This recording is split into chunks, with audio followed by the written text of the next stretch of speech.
orang Yahudi yang percaya pada Yesus. Jadi itu nubuatan tentang Israel ya, pohon ara itu.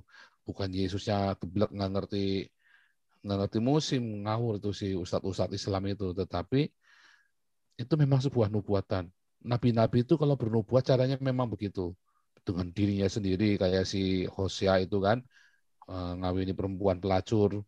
Terus si Yeremia itu masak tai itu, yang bakar tai di atas batu bata itu kan. Memang begitu. Itulah caranya para nabi itu bernubuat itu. Ekstrim. Kayak Nabi ke-26 kan ekstrim nubuatnya kan. Karena itu seperti itu. Itulah pola nubuatan itu seperti itu. Nubuatannya kalau udah serius banget ya, nubuatan itu seperti itu. Ya, itu bukan karena Tuhan Yesus tidak tahu musim, tahu, tapi memang itu sedang ditujukan pada murid-muridnya. Karena itu kan akan dicatat kan, peristiwa itu akan dicatat, gitu ya. Jadi itu nubuatan untuk Israel intinya. Ya, terima kasih Pastor. Oke, Pak Tambunan silakan. Pak Tambunan, ya silakan. Pak Paul. Ya, swastiastu. Tuhan Yesus memberkati. Salam juga bagi teman-teman dan semua yang menyaksikan acara di live Zoom dan live YouTube. Tuhan memberkati. Ya, banyak sekali pertanyaan-pertanyaan yang bisa dimunculkan terkait peristiwa berulang yang terjadi di Poso yang dilakukan oleh kelompok teroris yang sama. MIT. Nah, memang salah satu pertanyaannya itu tepat sekali. Siapa backing MIT di Poso sana? Nah, kalau kita jabarkan siapa backingnya, tentu orang-orang kuat. Bisa saja kuat karena power atau kekuasaan, bisa kuat karena memiliki finansial yang besar, dan mereka memiliki visi misi yang sama, mendirikan negara khilafah di Republik Indonesia. Itu batasannya. Kalau ditanya siapa backing MIT di Poso. Nah, peristiwa biadab yang dilakukan kelompok radikal atau teroris MIT ini terulang kembali di Poso dengan cara-cara yang sama, dengan jumlah korban yang sama. Tujuan pertama bagi mereka adalah untuk mendapatkan pahala. Ini persis seperti yang dituliskan di Yohanes 16 ayat 2. Bahwa mereka-mereka yang membunuh orang-orang Kristen, mereka anggap sebagai pahala. Itu tertulis. Udah berulang kali kita bicarakan di forum ini. Jadi apa yang tertulis di Alkitab, itu 100% pasti digenapi. Satu-satunya kitab yang datang dari wahyu Tuhan yang digenapi 100% hanyalah Alkitab. Jadi orang-orang yang di dalam Kristus harus pedoman ini pegang teguh, ya, percayai itu dan waspada, karena gerakan-gerakan teroris ini itu akan terus karena kita sudah tahu posisi dari kita dan posisi dari mereka-mereka yang termasuk kelompok radikal atau ekstrem kanan dan teroris ini sudah jelas, visi misinya sudah jelas semua. Baik yang mereka-mereka yang bukan langsung melakukan, tetapi mereka sebagian besar adalah pendukung dan simpatisannya. Ini yang harus diwaspadai oleh orang Kristen. Nah, saya perlu nyarankan ini kepada bos PGI, termasuk si Gilbert Lumondo, termasuk Romo Beni, untuk berkunjung ya ke Poso, memberikan penghiburan, sekaligus berdiakonia dan bermaturia di sana, di tempat atau di lokasi setempat. Itu yang pertama. Kemudian yang kedua, ini kita harus fokus ya. Kita harus mempertanyakan tanggung jawab pemerintah. Dari tadi nggak ada menyinggung pemerintah pusat. Saya nggak ngerti apakah orang-orang di sini nih konconya atau saudara dari pemerintahan pusat, saya nggak ngerti. Karena saya sering sekali mendengar komen-komen, tanggapan dari ahli Zoom ini tidak pernah menyorotin pemerintah secara keras. Padahal semua hal yang terkait dengan masalah keamanan, masalah hak asasi manusia, itu tugas pokoknya pemerintah. Jika terjadi di daerah, pemerintah pusat bertanggung jawab. Nah, makanya saya pertanyakan, mengapa pemerintah tidak mampu mencegah aksi-aksi terorisme di negeri ini?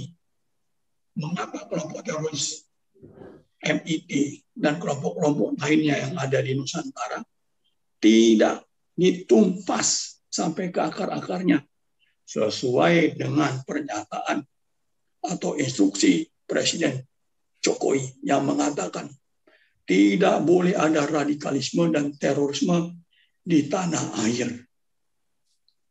Itu pernyataan dan sekaligus instruksi Presiden Jokowi. Nah, kalau kita hitung berapa ratus atau ribu jenderal yang ada di bumi pertiwi ini, instrumen keamanan, instrumen pertahanan, kalau kita jumlah anggotanya ada berapa? Masa tidak mampu menumpas terorisme? Kemudian pertanyaan ketiga, sejauh mana tanggung jawab pemerintah menegakkan Pancasila dan konstitusi untuk melindungi segenap bangsa Indonesia dan seluruh tumpah darah Indonesia dan HAM, khususnya untuk warga minoritas. Kalau mayoritas nggak usah ditanya, mereka semua sudah saling mendukung. Kemudian yang terakhir, ini tugas dari Nabi Pancasila untuk mengangkat isu ini, menggaungkannya ke seluruh dunia. Ya, saya katakan menggaungkannya ke seluruh dunia. Dan yang paling terakhir terkait dengan konflik Israel dan Palestina. Bagi Israel berlaku hukum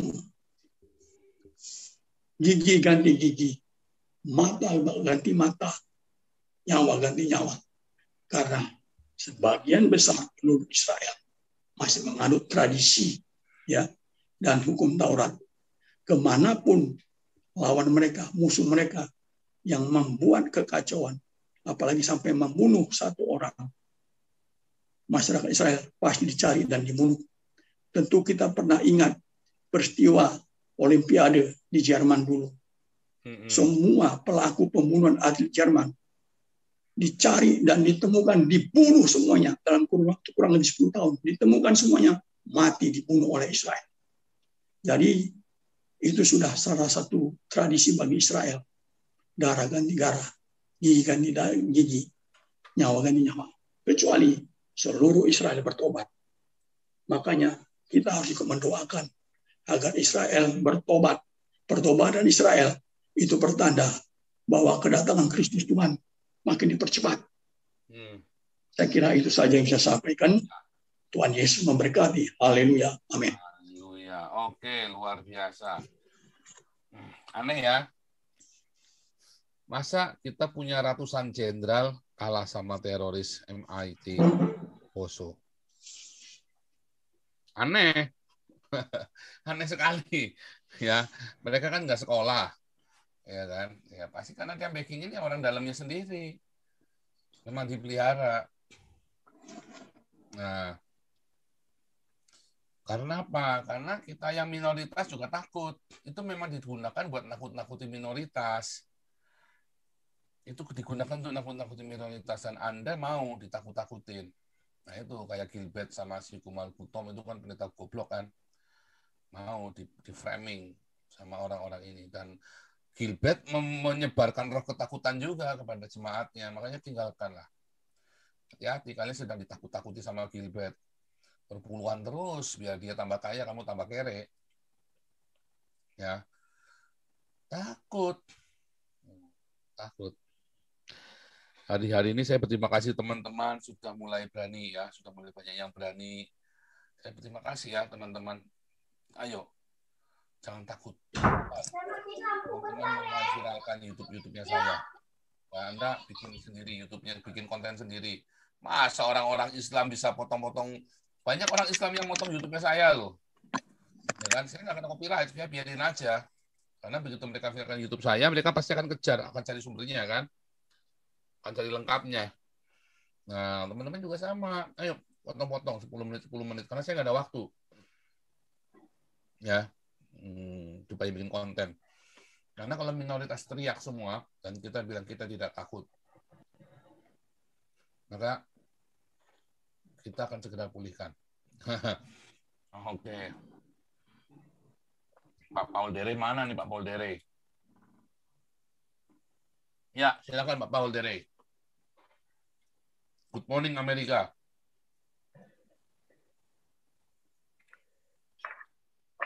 No voice Pak Paul. Hilang suaranya.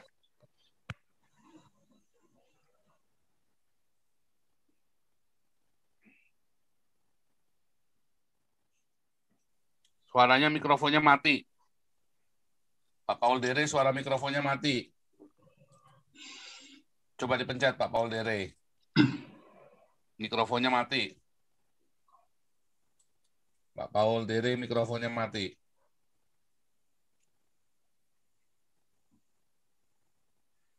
Belum bisa ya Pak Paul Dere ya. Pak Paul Dere mikrofonnya mati. Oke, skip dulu ya. Nanti Pak Paul Dere bisa nyambung ya.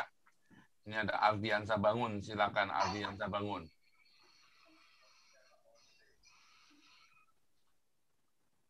Mana Ardiansa Bangun? Oke, skip dulu ya. Ini Pak Victor Mandaya dulu deh. Yang sudah nampak ini. Silakan Pak Victor. Mikrofonnya mati Pak Victor. Mikrofonnya mati, dinyalakan dulu, di-unmute dulu. Ya, salam. Ya, shalom Pak Victor. Luar biasa. Iya, luar biasa. Tuhan Yesus luar biasa. Ya, kembali lagi Pak. Saya juga beberapa room saya masuk ini untuk masalah poso. Sudah sering saya katakan, saya bahas bagaimana susahnya menjadi orang poso dari dulu sampai sekarang. Maksudnya di zaman kerusuhan sengaja diciptakan. Jadi kalau menurut saya memang poso itu terjadi, itu sebenarnya ada yang membackup, ada yang membacking dengan kepentingan-kepentingan, salah satunya Chaplin. Sudah saya katakan kemarin bahwa dia punya kepentingan sangat besar di Kabupaten Poso dengan PLTA-nya yang dibangun waktu itu tanpa lelang dan itu dia kuasai semua. Cara mendapatkan lahan murah dan mungkin tidak berbayar dengan melakukan kerusuhan, mengusir orang-orang dari daerahnya sendiri. Itu cara licik. Nah, saya katakan buktikan bahwa Chaplin yang melakukan. Kenapa? Setiap waktu itu dia disuruh menangani, baru sampai di Palu ada bom, dia balik, pecah lagi bom. Selalu begitu. Nah, inilah memang dan yang paling saya buktikan sekarang,